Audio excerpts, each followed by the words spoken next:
Alam niyo ba paano na-invento ang instant noodles? Tara, alamin natin. Ito ay nagsimula bilang isang solusyon sa malalang food shortage sa Japan matapos ang World War II. Dahil sa pagbomba ng US sa Japan, ang Japan ay nakaranas ng kakulangan sa pagkain. Pero sa kalaunan, tila nabahala dito ang US at nagpadala ng wheat sa pagtugon dito. Inuudyok ng gobyerno ng Japan na gamitin ang wheat para sa paggawa ng tinapay. Ngunit isang tao ang taliwas dito at ito ay si Momofuku Ando. Ayon sa kanya, mas marapat na gamitin ang wheat sa paggawa ng noodles dahil mas bahagi ito ng kultura ng Japan at maaaring mabago at mapalitan ito ng tinapay. Pero upang maging mas epektibong solusyon ng noodles, kailangan niyang humanap ng paraan na ito ay hindi madaling mapanis, madaling lutuin at abot kaya. Kung iboboil lang ang noodles, madali itong mapanis.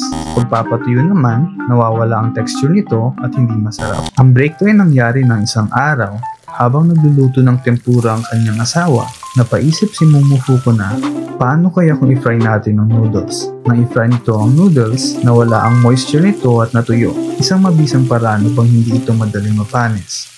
At kagandaan pa ay, mabilis naman itong ma-rehydrate gamit ang mainit na tubig. Noong 1958, inilabas ni Momofuku Ando ang chicken ramen, ang kauna-unahang instant noodles. Ito din ay nabansagang magic ramen dahil ito ay kayang lutuin sa loob lamang ng ilang minuto.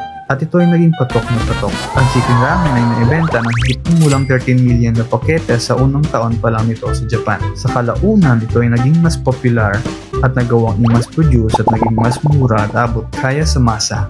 At noong 1971, mas pinahusay ni Momofuku ang instant noodles sa paglunsad niya ng cup noodles. Ito ay naging mas mabilis lutuin at madaling kainin. At ngayon, mahigit 100 bilyong servings na ng instant noodles ang nauubos taon-taon sa buong mundo.